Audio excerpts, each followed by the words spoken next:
Assalamualaikum, құрметті абитуриенттер. Бүгін сіздермен хақиқи саналар темасын бастаймыз. Демек, осымен екінші параграфтың исаплары темасы жауылады. Одан кейін үшінші параграфтың алгебралық анықталған исапларын бастаймыз. Демек, бүгінгі темамыз хақиқи саналар. Біздер қандай саналарды өттік осы уақытқа шейін? Ең бірінші кішкентай кезімізде өттік, натурал саналарды өттік. Молодец. Одан кейін бүтін саналарды өттік. Натурал саналар дегеніміз кәдімгі санауда қалған 1 2 4 5. Бүтін саналар дегеніміз Həmmesi biz 10 salarım, ters salarım görüyoruz. Minusam, plus salarım. 0, 1, minus 2. Odan qanday salar? Apoy salar degimiz neydi? Birge hem özüne bölünen salar. Odan içine qanday salar var? Ratsional salar. Qanday salar edi olar? Bölşek salar. Durus. Malıyız. Endi, misal üçün, және qanday salardı bilemiz? Quramal sandan mı ayttık? Ayttık mı aytmadık mı? Yaxşı. O, quramal salar paket ne обязательно? Qanday? Irrasional sanlar. Durus. Yani irrasional sanlar qanday sanlar? Yani qarang, irrasional sanlar ko'renен шықпайтын саналар. Уже ko'rendan өтеміз деген сөз жақын арада. Уже ko'ren басталды. Ko'ren 2 мысал үшін.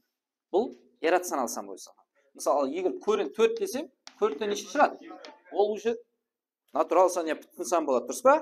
Ko'ren 2-ден сан шықпайды. Yani 1 бүтін 4 1 4 2 1 3 и бақа жазып кете береді. Түсіндіңіз па? Демек бұл қандай сан екен? Irrasional сан деп айтылады. Yani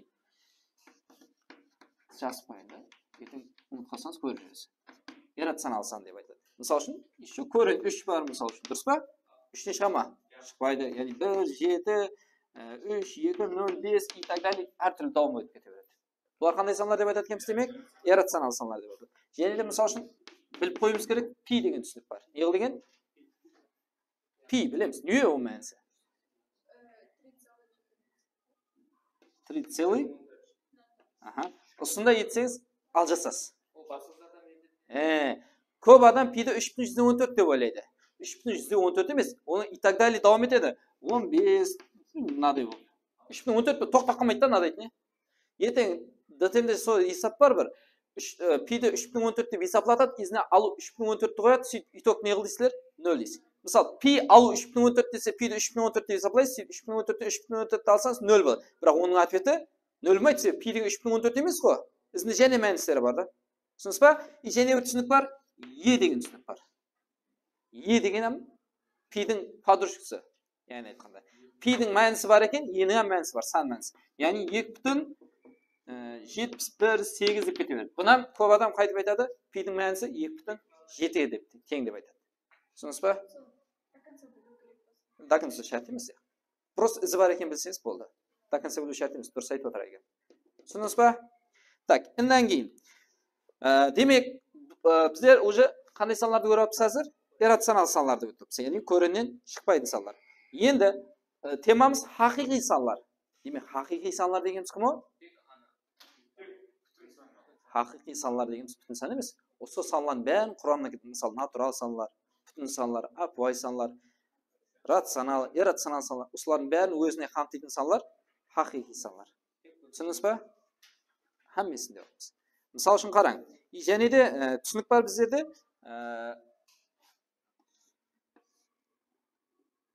Не деген? Модуль деген дұрыс. Бұлам үлкен тема негізі, жазбайын. Модуль. Бұлам үлкен тема. Модуль деген бұл нені аңлатады? Плюс дегенді аңлатады. Яғни оң сан дегенді. Мысалы үшін модуль минус а десе, одан плюс алып шығады. Яғни модульге ешқашан терістен шығуға болмайды. Мысалы үшін модуль минус 5 десе, ол не деп жаза бересіз? 5 болған. Түсіндіңіз ба? Главный екісізша модульді аңлатады. Ол не десе, модуль плюс санды аңлатады. Модульде ешқашан терістен шығуға болмайды. Минус деді ма, плюс болып шығып кетеді. Плюс болды ма, плюс болып шығады.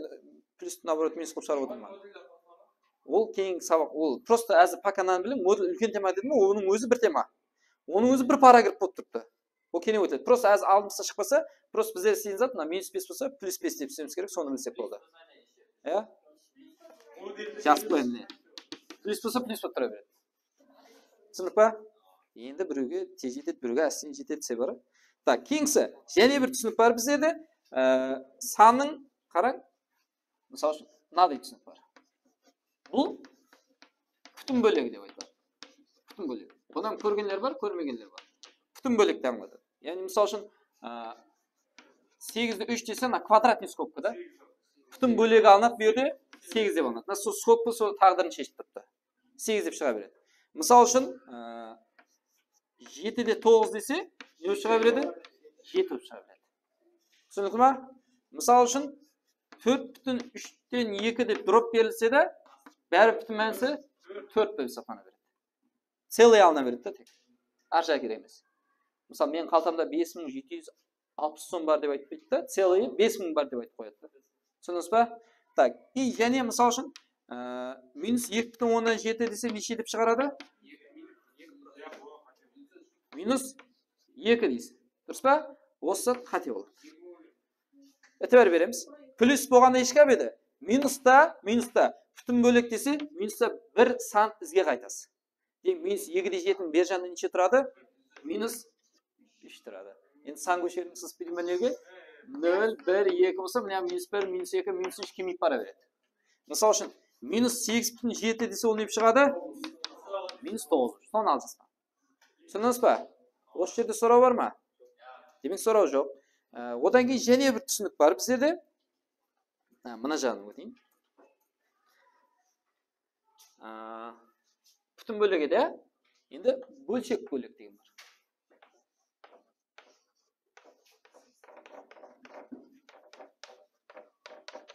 Бөлшек бөлігі деген түсінік бар. Демек, бөлшек бөлігі деген не сөз десе, мысал үшін қараң, біздерде сан беріледі. Система скобкада жүрекше. Бұның, мысал үшін, бүтін бөлік болғанда квадратный скобка болады.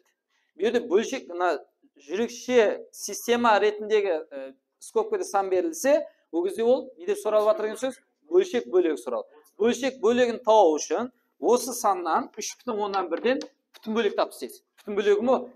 3. Целый напсыз да? Сонда не қылақ? 0,1. Демек, есап шығарылды міне.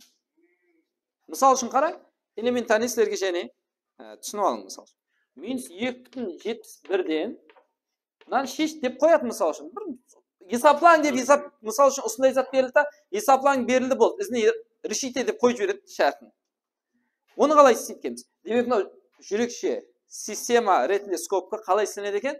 Бұл бөлшек бөлігі деп айтылады. Бұны істейтін болсақ, не қыламыз? Минус кімнен? 2,71-ден кімді аламыз? Сау бол. Яғни, кімді аламыз дедік? Минуста минус 1 сан ізге қайтамыз дедік. Бұл кезде минус 3-ті скобке қойымыз. 2 минус неге айланады? Плюске айланады малы десе. Демек, плюс 3. Демек, есапласам 0,29. Түсінік ма? Так, кейінгісі. Мысал үшін, бір бөлшек формаға да көріп жібейік. 4,3-тен 2-ні көрейік, мысалы. Мынаны есаплайтын болсақ, 4,3-тен 2-нен кімді аламан? 4 аламан бұған. Не қалады? 3-тен 2. 4-тен 4 алып жүрсеңіз 0 қалады, 0 жазылмайды. Кім түсінбеді? Демек, давам етеміз. Біздерде стандарт форма деген затты өтіп едік, формасы. Стандарт форма А көйту 10-ның пәлен дәрежесі деген формада болады. И стандарт формада үтірден алдыңғы санымыз А-мыз не болады дедік? 1 менен 10-ның арасында болу керек. Мысал үшін, стандарт формаға есап бола ма? Бұл стандарт форма болмайды. Үтірде алдыңғы санымыз 0-іміз ешқашан 1 мен 10-ның арасына түспейді.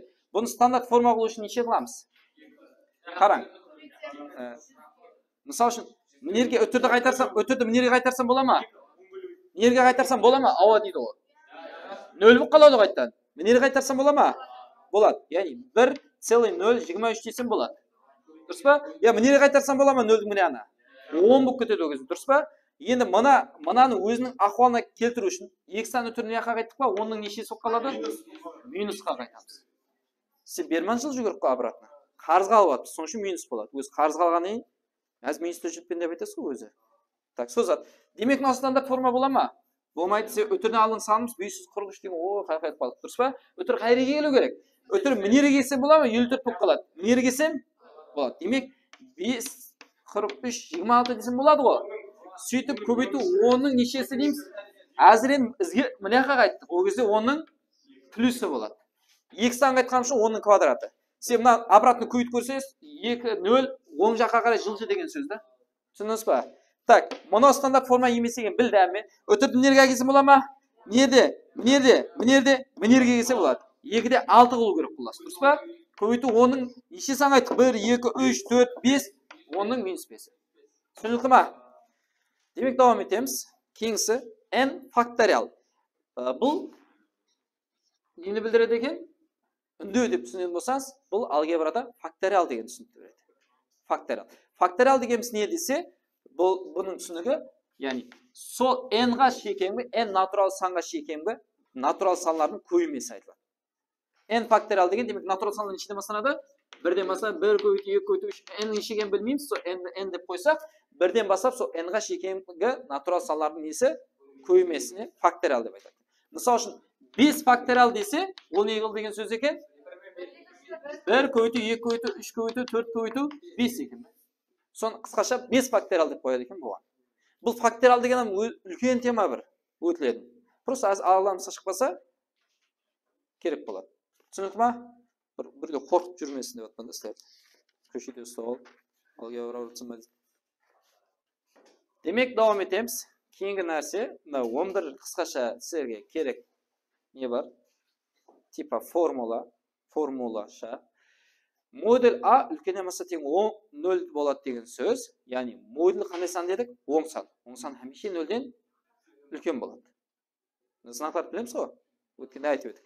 0-ден үлкен болады. Емесі 0-ге тең болуы да мүмкін. Мысалы, аға 0-ді қойсаң, 0 тең болады. Аға басқа мысалы сан қой, 1-ді қой, 2-ні қой, минус 1-ді қойсаң бәрі не шыға береді модуль? Плюс 1. Плюс 1 бәрі 0-ден үлкен. Модуль А мысалы А деген үлкен емесі тең аға тең болады. Яғни мысалы үшін аға бір сан айтайын, мысалы үшін 5. 5 пен тең болады. Мысалы минус 5-ті қой жүр. Минус 5 бәрі не шығады? Плюс 5 шығады. Мына минус 5-не. 5 минус 5-тен үлкен болады деген сөз. Және де түсінік бар, модуль А минус А-дан үлкен болады дейді. Яғни модуль сан өзіне тең минус саннан үлкен болады, ямасы тең болады. Мысалы 5-ке модульге аның орнына минус 5-ті қой мысалы үшін. Мынау плюс 5 шығады. Үлкен еместен минус 5-на минус 5 плюс болады. Дұрыс па? Егер 3-ті қойсаң, 3 үлкен еместен минус 3. 3 минус 3-тен үлкен, ямасы тең міне. Просто дәлелеулер да бұлар. Модуль минуса тең модуль аға. Себебі бәрі не шығады екен? Плюс шығады. Дұрыс па? Кейінгісі 5-ші. Модуль А тең модуль Б-ға болады дейді, егер А тең плюс минус Б. Яғни А теріс сан болса да бәрі не шыға береді? Плюс шыға береді. Модуль бәрі минус жеп қояды. Кейінгісі модуль А квадрат на А квадратқа тең болады дейді. Бәрі модуль не болады бәрі? Квадрат сан қандай сан? 10 сан. Бұған модуль не емес? Шарт емес та. Квадрат сан ешқашан минус сан болып не қылмайды? Шықпайды. Соның үшін модуль жазбастан сан болады дейді. Кейінгісі модуль А көбейту Б, модульдің ішінде 2 санның көбеймесін алақыда модульдерді жазсаңыз болады. Модуль А, модуль Б деп. Мысалы, ауа, модуль 5 көбейту 2-ні, модуль 5 көбейту модуль 2 деп жазсаңыз, farқы жоқ. Ажыратып жазсаңыз. X көпке алған дейді. Одан кейін модуль общий А бөлі Б бөлшектен сол модульдерін алақыда қойсаңыз болады. Алынады бөлімде. Болады зат. Мысалы, ертең егер айтпасақ осыны сондай қылуға бола ма деп сұрайсыз да. Түсінесіз ба? Мысалы, енді мыналар формула, мына үшеуі есапта іске асады. Модуль А плюс Б кішкентай болады, модульді отдельно жазып қосындысына. Түсінесіз ба? Бұл негізі сан қойым доказать етіледі. Мысалы үшін қараң, бұл жерде модуль целый А плюс Б кішкентай ямаса тең болады, модуль А плюс модуль Б алақыда жазылған. Ал егер минус болатын болса, бұл кезде не болады екен? Алақыда жазылғанда не болады? Үлкен болады. Бұларды ядлап болады. И модуль А минус Б болатын болса, бұларды отдельно жазып неге тең болады екен? Плюсіне тең болады. Қайсы? Мама? Тең болуы да мүмкін, и мынау үлкен болады деп қойыпты да. Тең болатын бір жағдай болады, қалған бәрі үлкен. Егер 0 болса мысалы үшін.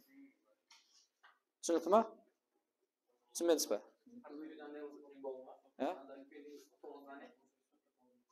9-да? Мама? Ауа?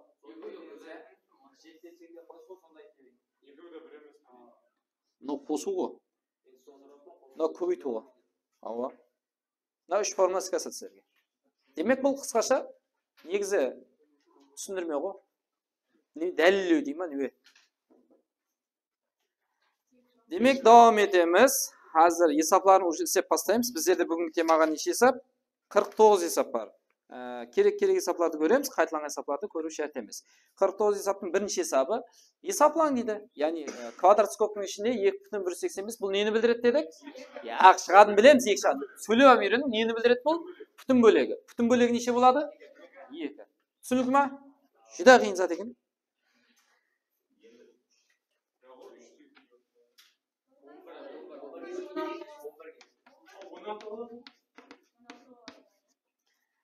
Так, давам етеміз. Кейінгі қосымша есап ішінде.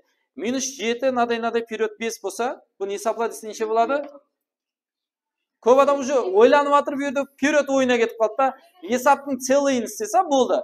Минустан да бір санызге қайтамыз, минус болды. Ар жақ шертеміз, неғыларға неге бастатылады қойтысын? Көрен қойтысын айтызіне. Түсіндіңіз ба? Неше? 9.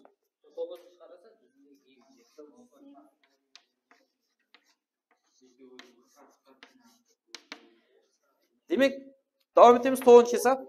-19 бөлі 2. 19 2 бөлсең нешеден келеді? Ау. -9 бір бәлі өккемей ма? Ол неше болады? -10 болады. Түсіндік па? Демек, давам етеміз 11-шы есап. Зеушісі бар екен, өзін тән есап екен. Демек, 30 плюс К, К-ның қандай мәнісінде бүтін бөлігі 5 болады дейді. Бұл есапта жоптан пайдалансақ болады. Яғни бұл жерде көрінді түсінбеген, көрінді білмейдерге жәрдем береміз. Мысалы, К-ның оны жоптан сан қойған кезде бүтін бөлігі 5 болады дейді. Бүтін бөлікті үйрендік бірінші. Бірінші мен К-ның оны 6-ны қойын, а жоп пайдаланып. 6-ны қойсам неше болады? 36. Көрін 36 болса ол неше шығады? Уже бүтін бөлігі бізде неше болу керек? 5. Уже о жоп не қылады? Болды, 6 шықпағаны ар жағы керек емес. Мысалы 0-ді қой. 30 болады. Көрін 30-да неше шығады? 5 бүтін бір зат шығады. Шықпайды емес, 5 бүтін бір зат шығады. Оны бүтін бөлігі целый мәнісі бәрі неше? Мынадай квадрат қойып жүрсек 5. Демек қанағандырды ма? 1-ді қояйық, 31. Ол да сондай, 31-ден 5 бүтін бір зат шығады. Оны қаяқтан біліп атты десе, 5-тің квадраты 25. 26-дан бастап 36-ға дейін бұл, 36 демей, 35-ке дейін мұна 5-тің құрамына келеді. 36-дан бастап 48-ге дейін бұл неше кіріп кетеді? 6-ға кіріп кетеді. Түсініңіз ба? Мысалы 26 болсын, 27 болсын, 28 болсын, 29 болсын, олардың бәрін көрен бастың 5 бүтін бір зат шыға береді. Түсініңіз ба? Демек 2-да қанаттандырады. 3-ам не қылады мынаның ішінде бар? Демек жоп қайсы болады мұнда? Жоп та болады. Көпілеу жоп, 0, 1, 2, 3, мына 2 жоптың қамтымасы міне. Sıra көп жопты аламыз ғой? 5 миллион, 10 миллион, 15 миллион жатса, қайсысын аласың? Ол әмесін. Бірақ әмесін доғын қылсаң жопмайды да ол. Демек жопты болады. Демек давам етеміз. 12-ші есап. А, Б натурал саналар болса, мынаның Б-ның мәнісі, яғни жоп шығатын болса, натурал сан шығатын болса, А-ның ең кіші мәнісін тауын дейді. Қараң, А-ның ең кіші мәнісін тау десе, біздер ответтен ағамыз мағыл дұрыс. Жауапты жазған себебі сол. А-ның ең кішкентай жауап кімнен бастайық? 2-ден. А-ның ондай нелерге 2-ні қойып шығамыз да. Сонда Б-ның мәнісін хесаплаймыз, шыққан кезде түсіндіремін. 2-ні қойсақ, 5 бөлінген 4, 2-ні қой, 3-ті қостық. Түсіндік па? Плюс 2-ні қой, 5 бөлінген 5. Тең бай неше болады? 4. Қараң, 5 бөлінген 4, 5-ті 5-ке бөлсек не болады? 1. Қош берсем 1 бүтін 4-тен 5. Б бола ала ма? Осындай. Неге бола алмайды? Себебі жоғарыда шарт беріп қойды. А һәм Б қандай саналар болу керек дейді? Натурал сан болу керек. Натурал Б деген уже натурал сан емес, бұл бөлшек сан уже. Рационал сан болып қалды. Түсіндіңіз ба? Демек, А-ның оны 2-ні қойған 5 бәлез екен. Неше қоямыз? 3-ті қояйық. 3-ті қойсақ, 3 плюс 3-ің 6 бөлінген 4. 3-ті қойсақ, 6 бөлінген 5. Бұлан бөлшек шығатын ясына. Дұрыс па? 6 мен 4 қысалған бәрі 3 бөлінген 2 бәрі ұлмауын бересің ғой. 6 бөлінген 5. Бұған 5-тен бересең, бұған 2-ден бересең, 12 мен 15 тосың 27 бөлінген 10. Бұлар не? Бөлшек. Уже 3-ам болмайды. 5-ам болмайды, 17 болады. 17-ні қойың, ақыр себебі қара. 17-ні қой, 17 қосу үшін 20 бөлінген 4. 17-ні қой, 20 бөлінген 5. 20-ны 4-ке бөлсең 5, 20-ны 5-ке бөлсең 4. Қоссаң 9. Күттің ба? Болды ғой. Демек жауап 17. Түсініңіз ба? Жауаптан пайдалану деген. Соңышынан ертең А, Б, С-ді берілсе, бұл сілерге уже бір жәрдем деген сөз. Үлкен күш береді. Демек давам етеміз. 18-ші есап. 8 көбейту квадрат скобкада берілген и бұл қандай еді? Бұл бүтін бөлік, бұл Bölçek bölek деп айтылады. Есаплау керек. Есаплау үшін жаңа үйреттік. 8-ді ұмыт кетпең, сыртта тіпті кішкентай болу өзі. Ұмыт кетпең, сон ұмыт кету үшін тесттің ойлап қойған, ол құрдан жазып қойған зат емес ол. Ертең мысалы үшін ДТМ-де де есапларды сөйтіп береді да, бір апай мысалы үшін әмеңсіз енді ДТМ-ге дейін барам дегенше жазда болады, әзір күз болса. Жазда болған кезде жазға дейін уже мынадай есаплар ерунда болып қалады. Бөлшек есаплар не? Сол кезде мысалы үшін ішке тестке адам кірген кезде есапты көреді да, бөлшек түссе қуанады уже. Дұрыс па? Мынадай. Кәдімгі бөлшек есаплаулар не кешегідей период ішінде қиналып жатсыз ғой әзір істеуге. Бірақ ол затлар уже золотой затлар. Соны көреді да, ол бөлшек деп адам өзінен хаяжанланып істей аламан дейді да, патыр-пұтыр сөйтіп, мына бөлшекті беріп қояды да, сөйтіп мына жақта астына көйту 8 деп сыймағандай мына жағына беріп жібереді. Мына жақта әмей есаплайды да, мына жақта көйту 8-ді ұмытып кетеді да. Ол сыймай қалған зат емес, адамның ітібардан қалдыру үшін берілген зат негізі. Түсіндіңіз ба? Сондай ДТМ-нің сондай да ойлайтын жерлері бар ал. Адамның ойына келмеген заттың бәрін істейді ал. Түсіндіңіз ба? Просто ол сізді қорқытып жатқанымыз, ітібарлы болу керек болған. Ітібарлы болу үшін көп есап істеу керек. Демек 8 көбейту, бұның бүтін бөлігі неше? 3 плюс, ал бөлшек бөлік қалай есапланады дедік? Өзінен алып тастаймыз кімді? Бүтін бөлікті 12-ні. Демек есаплаймыз 24 плюс, ал жіберсем мына целыйлар неше болады? 3-тен 2. Қоссам бүтін бөліктерін қосамын. 24-ке 0-ді қос. Ойбай. 24 бүтін 3-тен 2 болады да. Түсіндіңіз ба? Демек давам етеміз. 21-ші есап. А натурал сан болса, төмендегілердің қайсы бірі, жауаптардың қайсы бірі әр дайым бүтін болады. Әр дайым. Не жазып қояйын? Әр дайым бүтін болады. Так, әр дайым бүтін болу үшін қараң. Бізде де А натурал сан. Натурал сан бір сөйлеп бір пример қойып жібереміз. Неше? Аны оны 1-ді қояйық. 1-ді қой неге? 1-дің квадраты 1. 1-ге 1-ді қоссам 2 бөлінген 4. Бұл бүтін ба? Қысқара қойсын. Бүтін шыға ма? 1 бөлек бүтін ба? Уже болды, А жауап шығып кетті. Біз жауапқа да сол 1-ді қой. Жауаплары қойып тексере береміз. 1-ді қой. 1 плюс 1 бөлінген 6. Главный қысқарады дейсі. Бұлар не? Бүтін емес. Бүтін деген 3, 4, 5 дегенде бүтін шығу керек та. Так, 1-ді қой. 1 плюс 1. 1 плюс 2 бөлінген 6. Ой, есаплайсың ол бәрі. Шықпай ма? 3-ке 2 ал. Шықты ма? Так, наны көр. 1-ді қой. 1 минус 3 бөлінген 5. Уже бұлан немес? Демек жауап. Егер ертең келешекте үлкейген кезінде мынадай болады. Енді әз 1-1-мен ақ шығып кетті да. 2 жауап түгісіп қалады. 2 бүтін шығып қалады. Ол кезде не қыламыз?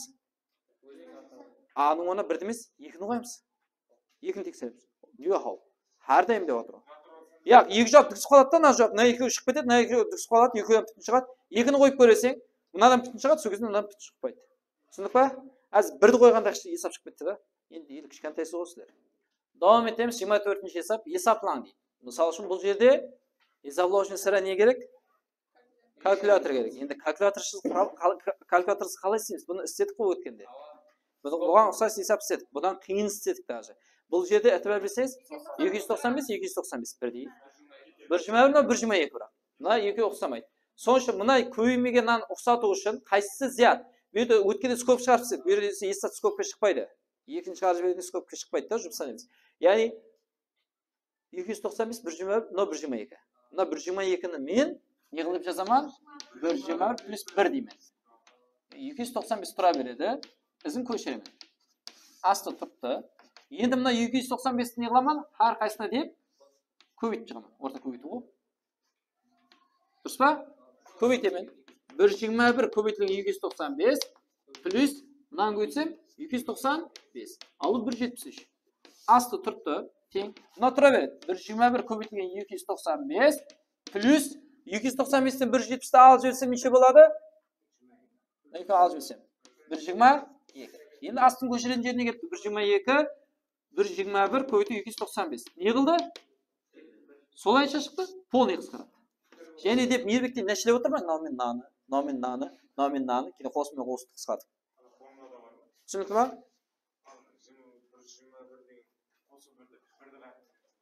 О, 1,22-ні 1,21 қосу 1 дедік. Түсінікті ма? 5 калькулятор істейтін есап. Так, давам етеміз. Жүді жақсы есаплардың бірі 25-ші есап. Бұл көп шығады бұндай есаплар. Бұны түсініп алсаңыз, бұл жүдә аңсат есаплардың бірі. Яғни шарт берілген x кішкентай, y кішкентай, z болса, мынаны есаплау керек. Яғни бұл жерде сан қойың. Мына тәртіпте. Ең үлкені кім о? Z. Дұрыс. 1, 2, 3 деп қойсақ болады. Дұрыс па? 3 үлкен y-тен кені анау. Дұрыс па? Түсіндіңіз ба? Қалесін басқа сан қойың. Просто үлкенлеу қойың, қалесін миллиардтарды қойың. Просто біздерге ең аңсат сол. Сол санды мінерге апарып қоямыз. X-қа неше? 1, y-ға 2. 1-ден 2-ні алсам қандай сан шығады? Егер сол жерде ядлап алың. Бұл модуль. Егер теріс сан шықса, ішіндегіні өзгертіп жазамыз, орнамастырып. Егер плюс сан шықса, солайынша ашып кете береміз. Әзір 1-ден 2-ні алсам тексерген кезінде қандай сан шықты? Минус. Минус сан шықты. Минус сан шықса, не қылып жазаман деді? Орнамастырып. Яғни минусқа көбейтіп жазаман деген сөз да. Минусқа көбейт, ямаса орнамастырып, екеуі бір зат. Орнамастырамыз, сонда y минус x. Түсіндік па? Бұл қаяқтан пайда болды десе, теріс сан болған үшін. Минусқа өтті. Енді z-тан y-ті алған z неше менде? 3, y неше? 2. 3-ті 2-ні алсам не шығады? Плюс сан шығады. Өйді плюс минус деп сөйлесеміз. Плюс сан шықса өзгермей қалды, солай ашыла береді. Просто алдында өзінде знак бар, не бар? Минус бар. Минус z, но плюс y болады. Түсініңіз ба? Үшіншісі, z кім еді менде? 3 алынған x-ін 1. Бұлам не шығады? 10 сан. 10 сан шықса өз жазыла береді. Егер теріс сан шыққанда не қылады едік? Орнамастырамыз, немесе минусқа өтеміз. Минусқа көйткен кезде не плюс қойып жесеңіз болады еді. Әз өз солай ашыла береді. Не болады? Минус z плюс x. Енді ұқсаслар жинаймыз. Ұқсаслар x пен x, y пен y, z пен z дегендей. Қара, y-лер не болады? 2y болады. Қосылса, дұрыс па? Сол y квадрат болмайды. Y пен y-ті қоссақ, екеу болады. X пен x қысқарып кетеді, біреу минус, біреу плюс болған үшін. 0 болады деген сөз қысқарады. Минус z-ің минус 2z. Z квадрат деп жүрмей. Жоқ, мынау болады. Түсініңіз ба? Қосылғанда алдында коэффициенттер қосып алынады. Демек 26-шы есап, давам етеміз. 25-шы есапқа ұқсайды, бірақ сәл өзгешелеу. ABC-лар теріс санлар болады дейді. Теріс санлар болса, именно шартты қанатландыру керек. Болса, мұнан есаплау керек. Енді мінеді кітте басыңызды ойландырасыз. Мысалы үшін сан қойың ауа. Енді бөлшек мәністе қоясыз. Бірақ ABC-лар қандай санлар? Теріс санлар. Теріс қоясыз. Минус 1 емес, минус 2, минус 3, минус 4 деп қоясыз. Сөйтіп соны мінері қойған кезде мына шарттан қанаттандыру керек. Мінері қой. Минус 1 бөлінген 2, үлкен минус 1 бөлінген 3, үлкен минус 1 бөлінген 4.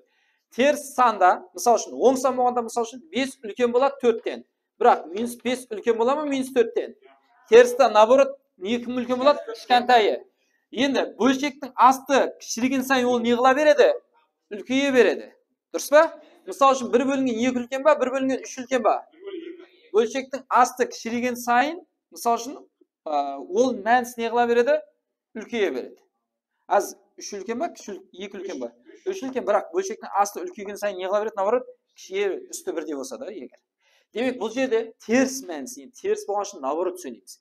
Минус 1/2 үлкен ба, минус 1/3 үлкен ба? Бөлшекті асты кішірген сайын ол не қыла береді? Үлкейе береді. Бірақ алдына минус қойған сайын ол не қыла береді? Кішіре береді. Мысалы, мына есапта, алдыларына минус қойып жүр, минус 1/2 үлкен бола ма, минус 1/2. Мына дегі знак нерге түсе алмайды. Сөй минус қойып жүрсем, минусты наоборот кім үлкен болады деп, кішкентайы. Кішкентайы қайсы?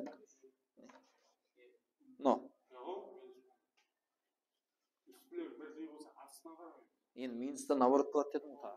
Мынау минус 0,5, мынау минус 0,3 деген. Кішкентай үлкен болады минуста. Минуста кішкентай үлкен болмай ма? Демек, мына шартты қанатландыра ма біздердің қойған санымыз? Қанатландырмайды. Соны қайтып қою керек? Наоборот қою керек. Түсініңіз ба? Демек, мына санлар қате болады екен. Минус 4, минус 3, минус 2-ні қойсаңыз не болады? Дұрыс болады. Нерге минус 4-ті қоясыз? Нерге минус өзі 3 болады екен. Мынау минус 2. Минустар керек емес, е? Енді дұрыс болды. Түсініңіз ба? Демек, А дегенің минус 4, Б дегенің минус 3, С дегенің минус 2. Әз қайта ең қиынлау есапларды көріп жүріп, теріс салар. Оң салар болғанда проблемасыз істейтін едіңіз. Үйде істейсіз да оны. Демек, минус 4, минус 3, минус 2 летіналары қоямыз. Минус А дегеніміз минус 4, Б дегеніміз минус 3. Бұл сірә не шығады? Минус шығады. Минус 7. Егер есаплаған кезде минус шықса не қыламыз дедік? Орын алмастырамыз деген сөзат келіспей қалады да бұл жерде. Орын алмастырсам пайда жоқ. Минусқа көбейтеміз да. Минусқа көбейтіп ашамыз. Яғни минусқа көбейтіп ашасың деген минус А, минус Б болады деген сөз.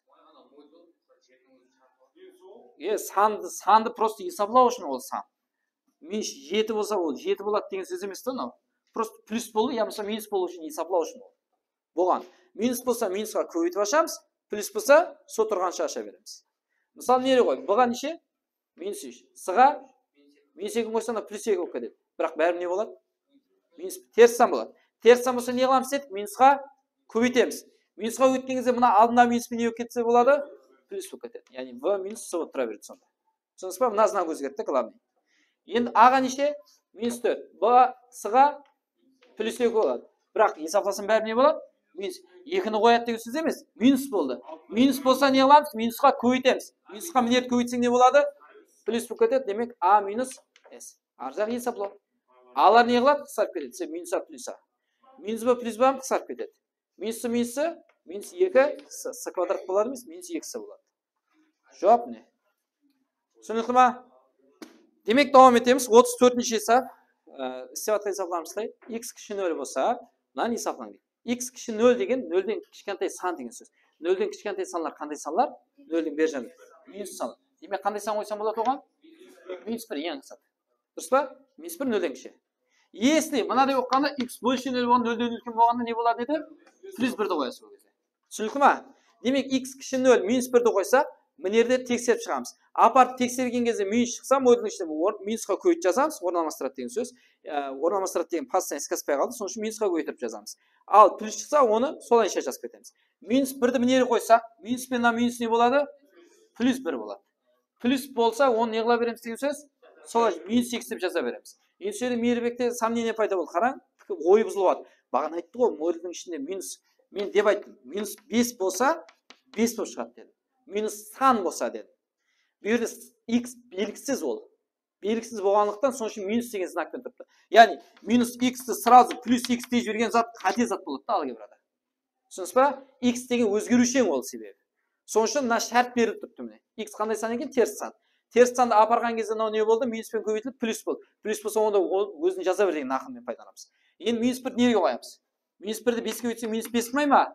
Минус сан болды ма? Онда не қыламыз деген сөз? Минусқа көбейтеміз. Минусқа өтсек алдында минус бар, сонымен неге айналады? Плюсқа айналады. Плюс неше болады? 5x. Минус 1 неге қой?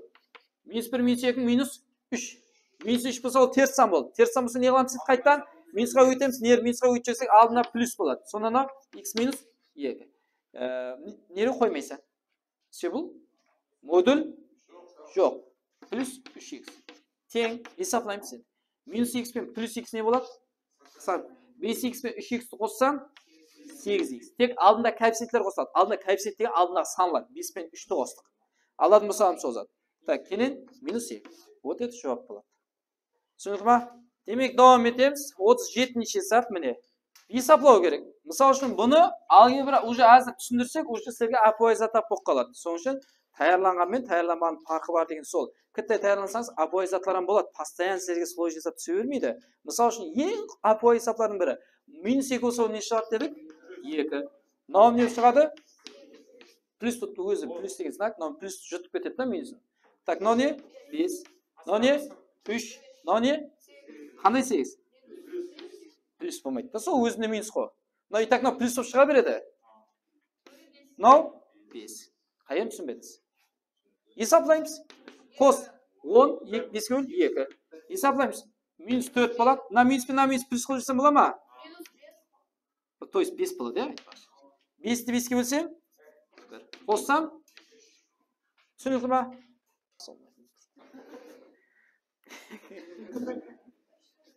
Бар.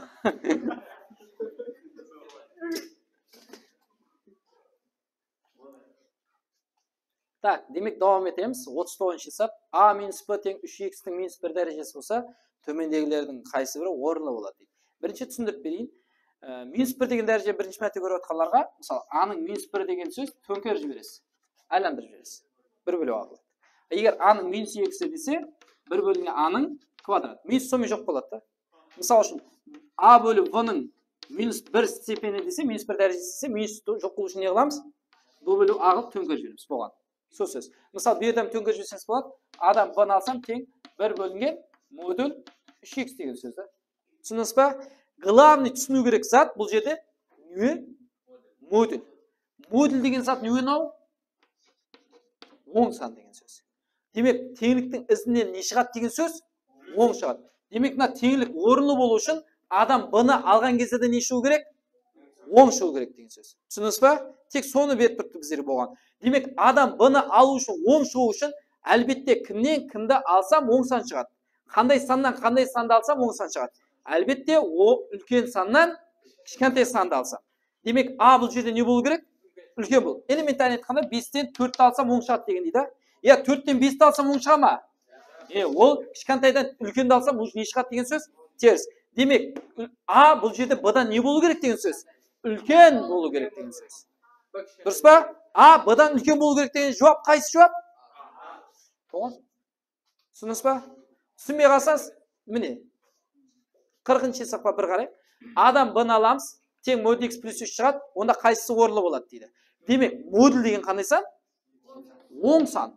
X қандай болуына қатты назар? Оң шығады. Модулі бар себебі. Дұрыс па? Оң санға мынау плюс 3. Үстіне және плюс 3-ті қосамыз, бәрі не болады мынау? Мынау целый оң болады деген сөз. Оң болу үшін онда теңлік орынды болу үшін онда адам b-ны алсам не шығу керек? Оң шығу керек. Оң шығу үшін a b-дан не болу керек? Үлкен болу керек. Онда жауап. Түсіндіңіз ба? Болған. Демек, давам етеміз 46-ші есап. 0 кішкентай, q кішкентай, p кішкентай, k болса, мынаны есаплан дейді. Демек, күнімен істеп жатқан есапларымыз ұқсайды. Не қоямыз? Мына шартты қанатландырады, сан қоямыз.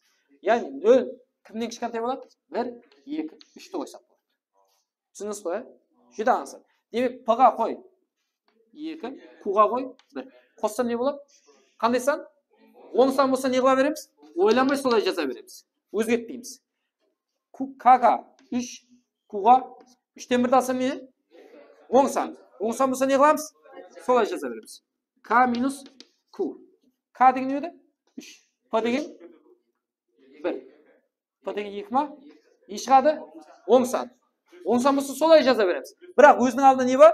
Минуспен ашамыз та бұны тек. Минус K плюс P болады. Түсіндіңіз ба? Енді есаплаймыз.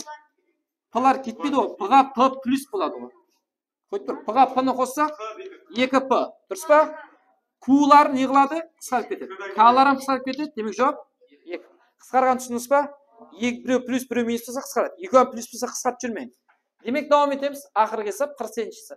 X кішкентай 0 болса, мына не есаплаймыз. Демек 0-ден кішкентай сандар қандай сандар болады?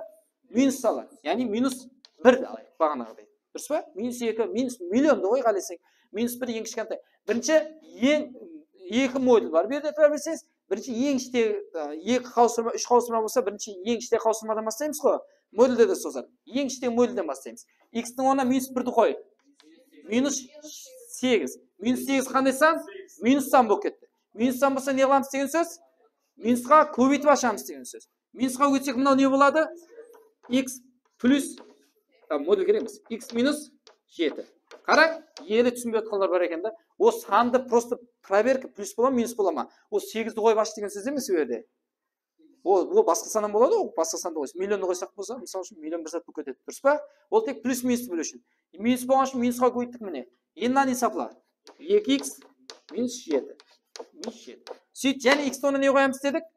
Енді мына модуль түсеміз керек та. Минус 1-ді қойсақ, минус 2 болады. Минус 2, минус 7, минус 9 болады. Қандай сан шықты? Минус сан шықты. Минус сан болса не қыламыз дедік? Минусқа көбейтіп ашамыз. Минусқа көбейт, минус 2x плюс 7. Яма сол жерді айландырып жіберсең. Farkı жоқ. Минусқа көбейтіп аша берейік. Ізінде не бар? Минус 7. Есаплаймыз. Қысқарады. Минус 2x. Түсінікті ма? Демек, осы 48 есаппен бүгінгі хақиқи салалар темамыз жұмақланады. Осы бойынша контрольный істейміз енді тестілерімізді. Кейін сабақларда көріскенше.